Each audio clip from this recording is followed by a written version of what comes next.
Kapal selam Magadan dari Armada Pasifik dilengkapi dengan unit diesel dan listrik diluncurkan dari posisi terendam rudal jelajah kompleks kaliber di target laut dan pantai.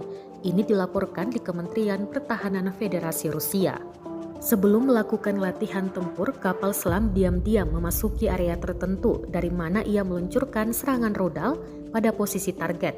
Rudal pertama berhasil mengenai target laut, perisai target yang meniru kapal permukaan musuh tiruan.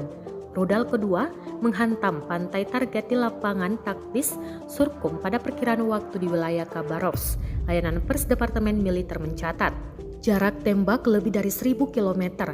Penembakan roket disediakan oleh kapal dan kapal Armada Pasifik, pesawat terbang dan kendaraan udara tak berawak dari penerbangan Angkatan Laut Armada Pasifik.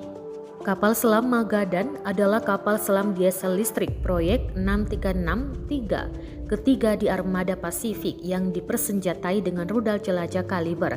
Kapal selam Magadan diterima ke dalam armada pada Oktober 2021 di St. Petersburg. Kapal selam itu tiba di Armada Pasifik melalui rute Laut Utara pada Oktober 2022. Terima kasih sudah nonton. Jangan lupa like, subscribe, dan share ya.